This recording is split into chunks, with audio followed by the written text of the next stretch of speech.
ಸ್ವತಂತ್ರ ಭಾರತದ ಇತಿಹಾಸದಲ್ಲಿ ಪ್ರಧಾನಿಯೊಬ್ಬರಿಂದ ಮೊದಲ ಬಾರಿಗೆ ಇಸ್ರೇಲ್ ಪ್ರವಾಸ. ಇಸ್ರೇಲ್ ರಾಜಧಾನಿ ಟೆಲ್ ಅವೀವ್ಗೆ ಬಂದಿಳಿದಿದ್ದಾರೆ ಭಾರತ ಪ್ರಧಾನಿ ನರೇಂದ್ರ ಮೋದಿ. ಕ್ರಿಶ್ಚಿಯನ್ನರ ಪರಮೋಚ್ಚ ಧರ್ಮಗುರು ಪೋಪ್ಗೆ ದಕ್ಕುವ ಗೌರವವನ್ನ ಮೋದಿಗೆ ನೀಡಿದೆ ಇಸ್ರೇಲ್ ದೇಶ. ಖುದ್ದು ವಿಮಾನ ನಿಲ್ದಾಣಕ್ಕೆ ಬಂದು ಮೋದಿಯನ್ನ ಸ್ವಾಗತಿಸಿದ್ದಾರೆ ಇಸ್ರೇಲ್ ಪ್ರಧಾನಿ ಬೆಂಜಮಿನ್ ನೆತನ್ಯಾಹು. ಟೆಲ್ ಅವೀವ್ನಲ್ಲಿ ಪ್ರಧಾನಿಗೆ ರೆಡ್ ಕಾರ್ಪೆಟ್ ಸ್ವಾಗತವನ್ನು ನೀಡಿದ್ದಾರೆ ನೆತನ್ಯಾಹು.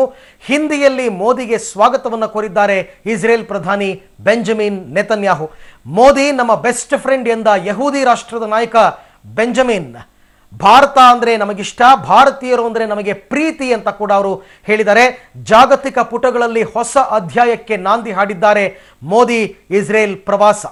ಓಕೆ, ನೀವೀಗ ನೋಡ್ತಾ ಇದ್ದೀರಾ ಪ್ರಧಾನಿ ನರೇಂದ್ರ ಮೋದಿ ಏರ್ ಇಂಡಿಯಾದಿಂದ ಇಳಿದು ಬರ್ತಾ ಇರತಕ್ಕಂಥ ದೃಶ್ಯ. ಇದು ಇಸ್ರೇಲ್ ದೇಶದ ಟೆಲ್ ಅವೀವ್ ಏರ್ಪೋರ್ಟ್, ರಾಜಧಾನಿ tell ಅವೀವ್ನ airport.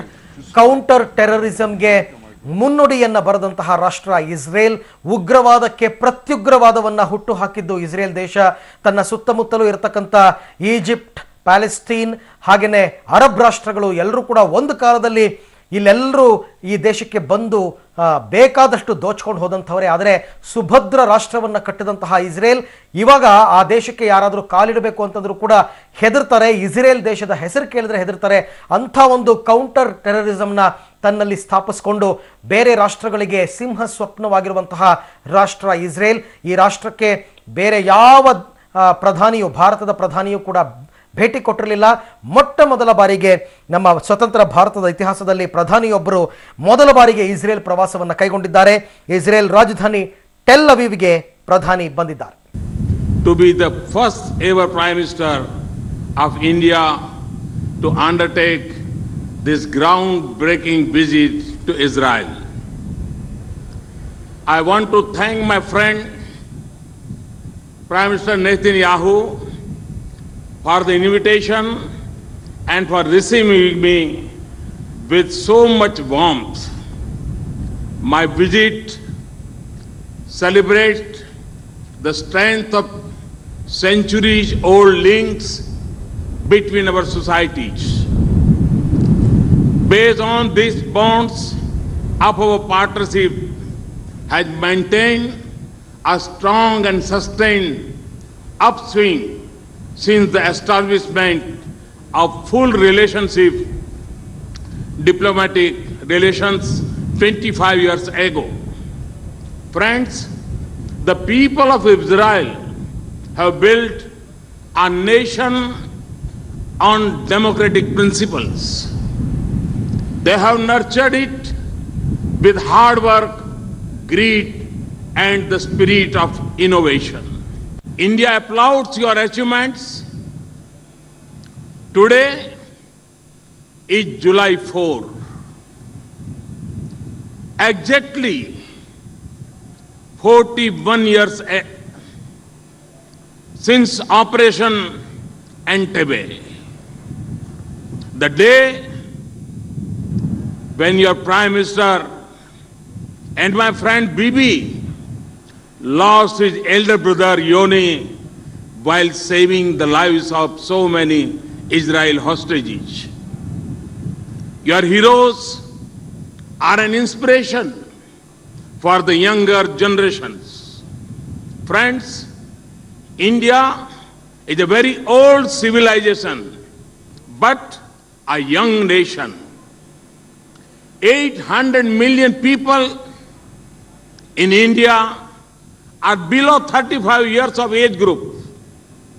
The talented and skilled youth of India are also its driving force. They propel my vision to transform India, its industry, its economy, its way of doing business, and its interface with the world. Friends, in our path of sustained high growth and all-round development, India counts Israel amongst its important partners. Yes, ಪ್ರಧಾನಿ ಅವರ Israel ಪ್ರವಾಸದ ಕುರಿತಂತೆ ಮತ್ತಷ್ಟು ಮಾಹಿತಿಯನ್ನು ಪಡೆಯೋಣ. ನಮ್ಮ ಪ್ರತಿನಿಧಿ ರವೀಶ್ ನಮ್ಮ ಜೊತೆ ಇವಾಗ ನೇರ ಸಂಪರ್ಕದಲ್ಲಿದ್ದಾರೆ.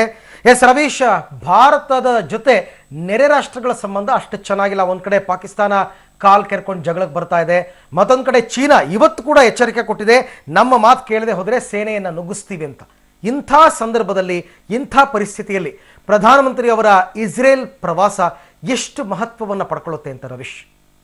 ಅರವಿಂದ್, ನಿಜಕ್ಕೂ ಕೂಡ ಮೋದಿ ಅವರ ಈ ನಡೆ ಏನಿದೆ ನಿಜಕ್ಕೂ ಕೂಡ ಒಂದು ರೀತಿಯಲ್ಲಿ ಈ ಒಂದು ಶತ್ರು ರಾಷ್ಟ್ರಗಳಿಗೆ ಒಂದು ರೀತಿಯಲ್ಲಿ ಸಂದೇಶವನ್ನು ಕೂಡ ಕೊಡೋದಕ್ಕೆ ಮೋದಿ ಅವರು ಮುಂದಾಗಿದ್ದಾರೆ ಅಂತ ಕೂಡ ಹೇಳಲಾಗ್ತದೆ.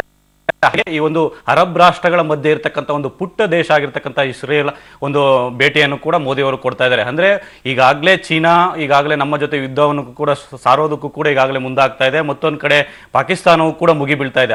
ಇಂತಹ ಸನ್ನಿವೇಶದಲ್ಲಿ ಪ್ರಧಾನಿ ನರೇಂದ್ರ ಮೋದಿ ಅವರು ಈ ಒಂದು ಇಸ್ರೇಲ್ ಭೇಟಿ ಮಾಡ್ತಾ ಇರ್ತಕ್ಕಂಥದ್ದು ನಿಜಕ್ಕೂ ಕೂಡ ಒಂದು ರೀತಿಯಲ್ಲಿ ಸಾಕಷ್ಟು ಮಹತ್ವವನ್ನು ಪಡೆದುಕೊಂಡಿದೆ ಅಂತಲೇ ಹೇಳ್ಬೋದು. ಯಾಕೆಂದ್ರೆ ಚೀನಾ ಜೊತೆ 1962ರಲ್ಲಿ ವಾರಾದಾಗಲೂ ಸಂದರ್ಭದಲ್ಲೂ ಕೂಡ, ಮತ್ತೆ ಪಾಕಿಸ್ತಾನ ಜೊತೆ 67ರಲ್ಲಿ ಮತ್ತೆ ಕಾರ್ಗಿಲ್ ಯುದ್ಧ ಆದಂಥ ಸಂದರ್ಭದಲ್ಲೂ ಕೂಡ ಆ ಒಂದು ಇಸ್ರೇಲ್ ರಾಷ್ಟ್ರದಿಂದ ನಮಗೆ ಆ ಒಂದು ಶಸ್ತ್ರಾಸ್ತ್ರಗಳನ್ನು ಕೂಡ ಪೂರೈಕೆ ಮಾಡಿತ್ತು. ಆದರೂ ಕೂಡ ಇಸ್ರೇಲ್ ರಾಷ್ಟ್ರವನ್ನು ಕೂಡ ನಾವು ಒಂದು ರೀತಿಯಲ್ಲಿ ಮಿತ್ರ ರಾಷ್ಟ್ರ ಅಂತ ಕೂಡ ಪರಿಗಣಿಸ್ತಾ ಇರಲಿಲ್ಲ. ಒಂದು ರೀತಿಯಲ್ಲಿ ಅದನ್ನು ಅಸ್ಪೃಶ್ಯ ರೀತಿಯಲ್ಲಿ ನೋಡೋ ರೀತಿಯಲ್ಲೂ ಕೂಡ ನೋಡ್ತಾ ಇದ್ದೋ. ಆದರೆ ಇತ್ತೀಚೆಗೆ ಅಂದರೆ 2000ರಿಂದ ಈಚೆಗೆ ಇಸ್ರೇಲ್ ರಾಷ್ಟ್ರ ಜೊತೆಗೆ ಒಂದು ರಾಜತಾಂತ್ರಿಕ ಸಂಬಂಧವೂ ಕೂಡ ಕುದುರಿತ್ತು. ಆದರೆ ಮೋದಿಯವರು ಈಗ ಆ ಒಂದು ಇಸ್ರೇಲ್ ರಾಷ್ಟ್ರವನ್ನು ಕೂಡ ಒಂದು ರೀತಿಯಲ್ಲಿ ಮಹತ್ವದ್ದಾಗಿ ಪರಿಗಣಿಸಿರೋದು ಕೂಡ ಒಂದು ರೀತಿಯಲ್ಲಿ ಚೀನಾ ಮತ್ತೆ ಪಾಕಿಸ್ತಾನಕ್ಕೆ ದೊಡ್ಡ ಪೆಟ್ಟು ಅಂತಲೂ ಕೂಡ ಹೇಳಲಾಗ್ತಾ ಇದೆ. ಹಾಗಾಗಿ ಈ ಒಂದು ಶತ್ರು ರಾಷ್ಟ್ರಗಳೇನಿದೆ ಈ ಒಂದು ಭೇಟಿಯನ್ನು ಕೂಡ ಒಂದು ರೀತಿಯಲ್ಲಿ ಸಾಕಷ್ಟು ಮಹತ್ವದಿಂದ ಕೂಡ ನೋಡ್ತಾ ಇದೆ. ಮತ್ತೊಂದು ಕಡೆ ಈಗಾಗಲೇ ಆ ಒಂದು ಬ್ರಿಟಿಷ್ ವಸಾಹತುಶಾಹಿ ಸಂದರ್ಭದಲ್ಲಿ ಆ ಒಂದು ಎರಡು ದೇಶಗಳು ಕೂಡ ಅದರ ಭಾಗವಾಗಿದ್ದು, ವಸಾಹತು ಭಾಗವಾಗಿದ್ದು. ಆದರೆ 1947 ನಮಗೂ ಸ್ವಾತಂತ್ರ್ಯ ಸಿಕ್ಕಿದ್ರೆ ಇಸ್ರೇಲ್ಗೆ 1948ರಲ್ಲಿ ಸಿಗುತ್ತೆ. ಹಾಗಾಗಿ ಅಂದಿನಿಂದಲೂ ಕೂಡ ಈ ಭಾರತದ ಪರವೇ ಇಸ್ರೇಲ್ ನಡ್ಕೊಂಡು ಬಂದಿದೆ. ಹಾಗಾಗಿ ಮೋದಿ ಅವರ ಈ ಭೇಟಿ ಏನಿದೆ ನಿಜಕ್ಕೂ ಕೂಡ ಸಾಕಷ್ಟು ಮಹತ್ವ ಪಡೆದುಕೊಂಡಿದೆ. ಅದ್ರ ಜೊತೆಗೆ ಸಾಕಷ್ಟು ಒಪ್ಪಂದಗಳಿಗೂ ಕೂಡ ಮೋದಿ ಅವರು ಒಂದು ಸಹಿ ಹಾಕುವಂತಹ ಸಾಧ್ಯತೆ ಇದೆ. ಹಾಗಾಗಿಯೇ ಈ ಒಂದು ಭೇಟಿ ಏನಿದೆ ಇದು ಸಾಕಷ್ಟು ಮಹತ್ವವನ್ನು ಪಡೆದುಕೊಂಡಿದೆ. ಅರವಿಂದ್, ಇನ್ನು ರವೀಶ್, ಇಸ್ರೇಲ್ ಜೊತೆಗೆ ಪಾಕಿಸ್ತಾನ ಆಗಲಿ ಅಥವಾ ಇಸ್ರೇಲ್ ಜೊತೆಗೆ ಚೀನಾ ಆಗಲಿ ಸಂಬಂಧ ಅಷ್ಟಕ್ಕಷ್ಟೇ ಏನು ಚೆನ್ನಾಗಿಲ್ಲ. ಅಂದರೆ ಮೋದಿಯವರ ಚಾಣಕ್ಯ ನಡೆ, ಶತ್ರುವಿನ ಶತ್ರು ನನಗೆ ಮಿತ್ರ ಅನ್ನೋ ರೀತಿಯಲ್ಲಿ ಈ ಸಂದರ್ಭದಲ್ಲಿ ಅವರು ಇಸ್ರೇಲ್ಗೆ ಭೇಟಿ ಕೊಡೋದ್ರ ಮುಖಾಂತರ ಪಾಕಿಸ್ತಾನ ಮತ್ತು ಚೀನಾ ಇಬ್ಬರಿಗೂ ಕೂಡ ಒಂದು ಎಚ್ಚರಿಕೆಯ ಸಂದೇಶವನ್ನು ರವಾನೆ ಮಾಡಿದಾರ ಅಂತ. ನಿಜಕ್ಕೂ ಕೂಡ, ಯಾಕೆಂದ್ರೆ ಎಚ್ಚರಿಕೆ ಸಂದೇಶದ ನಡುವೆಯೂ ಕೂಡ ಮೋದಿ ಅವರು ಇಸ್ರೇಲ್ ಒಂದು ಪ್ರವಾಸವನ್ನು ಕೂಡ ಫಿಕ್ಸ್ ಮಾಡಿದ್ರು. ಅಂದ್ರೆ ಇಸ್ರೇಲ್ಗೆ ಹೋಗ್ತಾ ಇದ್ರು ಕೂಡ ಪ್ಯಾಲೆಸ್ತೈನ್ ಭೇಟಿಯನ್ನು ಕೂಡ ಕೊಡ್ತಾ ಇಲ್ಲ. ಹಾಗಾಗಿ ಎಲ್ಲೋ ಒಂದ್ ಕಡೆ ಇದೊಂದು ಮುಸ್ಲಿಂ ರಾಷ್ಟ್ರಗಳು ಕೂಡ ಒಂದು ರೀತಿಯಲ್ಲಿ ಆ ಒಂದು ಮೋದಿ ಅವರ ನಡೆ ವಿರುದ್ಧ ಒಂದು ಸಾಕಷ್ಟು ಒಂದು ಕೆಂಡ ಕಾರ್ತಾ ಇದ್ದಾರೆ ಅಂತಾನೆ ಕೂಡ ಹೇಳ್ಬೋದು. ಮತ್ತೊಂದು ಕಡೆ ಈಗಾಗಲೇ ಅಮೆರಿಕವೂ ಕೂಡ ಒಂದು ಇಸ್ರೇಲ್ ಒಂದು ವಿಚಾರದಲ್ಲೂ ಕೂಡ ಒಂದು ರೀತಿಯಲ್ಲಿ ಅವರ ಪರವಾದ ನಿಲುವುಗಳನ್ನು ಕೂಡ ತೆಗೆದುಕೊಂಡು ಬಂದಿದೆ. ಹಾಗಾಗಿ ವಿಶ್ವದ ಮಟ್ಟದಲ್ಲಿ ಒಂದು ರಷ್ಯಾ ಮತ್ತೆ ಚೀನಾ ಅದರ ಜೊತೆಗೆ ಪಾಕಿಸ್ತಾನ ಇವೆಲ್ಲ ಒಂದಾದ್ರೆ ಒಂದು ಭಾರತ ಒಂದು ಇಸ್ರೇಲ್ ಜೊತೆಗೆ ಒಂದು ಕೈ ಜೋಡಿಸ್ತಾ ಇರೋದ್ರಿಂದ ಮುಂದಿನ ದಿನಗಳಲ್ಲಿ ಇದು ಒಂದು ಅಲ್ಪ ಮಟ್ಟಿಗಾದರೂ ಕೂಡ ಒಂದು ಭಾರತಕ್ಕೆ ಒಂದು ರೀತಿಯಲ್ಲಿ ಹೆಲ್ಪ್ ಆಗ್ಬೋದು ಅಂತಲೂ ಕೂಡ ಈ ಒಂದು ರಾಜತಾಂತ್ರಿಕ ಇದರಲ್ಲೂ ಕೂಡ ಕೇಳಿ ಬರ್ತಾ ಇದೆ. ಹಾಗಾಗಿ ಎಲ್ಲೋ ಒಂದ್ ಕಡೆ ಮೋದಿ ಅವರು ಒಂದು ಪರಿಣಾಮಕಾರಿಯಾದ ಒಂದು ಹೆಜ್ಜೆಯನ್ನು ಇಡ್ತಾ ಇದ್ದಾರೆ. ಅಂದ್ರೆ ಇದು ಚೀನಾ ಮತ್ತೆ ಪಾಕಿಸ್ತಾನ ದೇಶಗಳಿಗೆ ಒಂದು ರೀತಿಯಲ್ಲಿ ಮುನ್ನೆಚ್ಚರಿಕಾ ಸಂದೇಶವನ್ನು ಕೂಡ ರವಾನಿಸೋದಕ್ಕೆ ಈ ಇಸ್ರೇಲ್ ಪ್ರವಾಸವನ್ನು ಕೂಡ ಬಳಸ್ಕೊಳ್ತಾರೆ ಅಂತ ಕೂಡ ಹೇಳಲಾಗ್ತಾ ಇದೆ. ಹಾಗಾಗಿ ಅದು ಎಷ್ಟರ ಮಟ್ಟಿಗೆ ಸಾಕಾರ ಆಗುತ್ತೆ ಅನ್ನೋದು ಕೂಡ ಕಾದ್ ನೋಡಬೇಕಾಗಿದೆ. ಅರವಿಂದ್, ಇನ್ನು ರಕ್ಷಣಾ ವಿಚಾರಕ್ಕೆ ಸಂಬಂಧಪಟ್ಟಂತೆ ಏನಾದರೂ ಎರಡೂ ದೇಶಗಳ ಮಧ್ಯೆ ಮಹತ್ವದ ಒಪ್ಪಂದಗಳೇನಾದರೂ ಆಗೋ ಸಾಧ್ಯತೆಗಳಿದೆಯಾ ರವೀಶ್? ನಿಜಕ್ಕೂ ಕೂಡ, ಯಾಕೆಂದ್ರೆ ಕಳೆದ 2 ವರ್ಷಗಳಲ್ಲಿ ಭಾರತ ಸಹಿ ಹಾಕಿರ್ತಕ್ಕಂಥದ್ದು 37 ರಕ್ಷಣಾ ಖರೀದಿ ಒಪ್ಪಂದಗಳಲ್ಲಿ 7 ಜೊತೆಗೆ ಇಸ್ರೇಲ್ ಜೊತೆಗೆ ಒಂದು ಒಪ್ಪಂದಕ್ಕೆ ಕೂಡ ಸಹಿ ಹಾಕಿದೆ. ಇದರಲ್ಲಿ 9 ಒಡಂಬಡಿಕೆಗಳು ಅಮೆರಿಕದೊಂದಿಗಿದ್ರೆ 7 ಒಪ್ಪಂದಗಳು ಒಂದು ಇಸ್ರೇಲ್ ಒಂದಿದೆ. ಹಾಗಾಗಿ ಇವತ್ತು ಕೂಡ ಅಂದ್ರೆ ಪ್ರಧಾನಿಯವರ ಭೇಟಿಯ ಸಂದರ್ಭದಲ್ಲೂ ಕೂಡ ಸಾಕಷ್ಟು ಒಪ್ಪಂದಗಳಿಗೆ ಒಂದು ಸಹಿ ಹಾಕುವಂತಹ ಸಾಧ್ಯತೆ ಇದೆ. ಅದರಲ್ಲೂ ಕೂಡ ಒಂದು ಯುದ್ಧೋಪಕರಣಗಳ ಖರೀದಿ ಆಗಿರ್ಬೋದು ಮತ್ತು ಶಸ್ತ್ರಾಸ್ತ್ರಗಳ ವಿಚಾರಕ್ಕೆ ಸಂಬಂಧಪಟ್ಟಂತೆ ಸಹಿ ಹಾಕೋರಿದ್ದಾರೆ. ಅರವಿಂದ್, ಓಕೆ, ಇದೆಲ್ಲದರ ನಡುವೆ ಇವಾಗ ಏನಾದರೂ ಒಂದು ವೇಳೆ ಯುದ್ಧದ ಸನ್ನಿವೇಶಗಳು ಆಯಿತು ಭಾರತ ಮತ್ತು ಪಾಕಿಸ್ತಾನದ ಮಧ್ಯೆ ಅಥವಾ ಭಾರತ ಮತ್ತು ಚೀನಾದ ಮಧ್ಯೆ, ಅಂಥ ಸಂದರ್ಭದಲ್ಲಿ ನೀವು ನನ್ನ ಜೊತೆ ಇರಿ, ನೀವು ನನ್ನ ಮಿತ್ರ ರಾಷ್ಟ್ರ, ಹೀಗೆ ಪ್ರಧಾನಿ ಇಸ್ರೇಲನ್ನು ಅರಸಿ ಹೊರಟಿರ್ತಕ್ಕಂಥದ್ದು ಇನ್ನೂ ಬಲಿಷ್ಠ ರಾಷ್ಟ್ರಗಳಾದ ರಷ್ಯಾ ಆಗಬಹುದು ಅಥವಾ ಅಮೆರಿಕ ಆಗಬಹುದು, ಇವರ ಕೆಂಗಣ್ಣಿಗೆ ಏನಾದರೂ ಗುರಿ ಆಗ್ತಾರಾ ಮೋದಿ ಅಂತ? ನಿಜಕ್ಕೂ ಕೂಡ ಈಗಾಗಲೇ ಚೀನಾ ಮತ್ತೆ ಪಾಕಿಸ್ತಾನದ ಕೆಂಗಣ್ಣಿಗೆ ಗುರಿಯಾಗಿದ್ದಾರೆ. ಅದರ ಜೊತೆಗೆ ವಿಶ್ವಮಟ್ಟದಲ್ಲೂ ಕೂಡ ಕೆಲ ಶತ್ರು ರಾಷ್ಟ್ರಗಳೇನಿದೆ ಇಸ್ರೇಲ್ನ ಶತ್ರು ರಾಷ್ಟ್ರಗಳು ಅವರೊಂದಿಗೂ ಕೂಡ ಕೆಂಗಣ್ಣಿಗೆ ಕೂಡ ಗುರಿಯಾಗಬಹುದು. ಯಾಕೆಂದ್ರೆ ಈಗ ನಾವು ನೋಡ್ತಾ ಇರಬಹುದು, ಅಂದ್ರೆ 1967ರಲ್ಲಿ ಚೀನಾ ಒಂದು ಯುದ್ಧವನ್ನು ಸಾರದಂತಹ ಸಂದರ್ಭದಲ್ಲೂ ಕೂಡ ಇಸ್ರೇಲ್ ನಮಗೆ ಹೆಲ್ಪ್ ಅನ್ನು ಕೂಡ ಮಾಡಿತ್ತು. ಅದ್ರ ಜೊತೆಗೆ 1966ರಲ್ಲಿ ಪಾಕಿಸ್ತಾನ ಜೊತೆಗೆ ವಾರಾದಂತಹ ಸಂದರ್ಭದಲ್ಲೂ ಕೂಡ ಇಸ್ರೇಲ್ನಿಂದ ನಮಗೆ ಸಾಕಷ್ಟು ಶಸ್ತ್ರಾಸ್ತ್ರಗಳ ಪೂರೈಕೆಯೂ ಕೂಡ ಆಗಿತ್ತು. ಅದ್ರ ಜೊತೆಗೆ ಕಾರ್ಗಿಲ್ ಯುದ್ಧದಂತ ಸಂದರ್ಭದಲ್ಲೂ ಕೂಡ ಇಸ್ರೇಲ್ ನಮಗೆ ಸಪೋರ್ಟ್ ಮಾಡಿತ್ತು.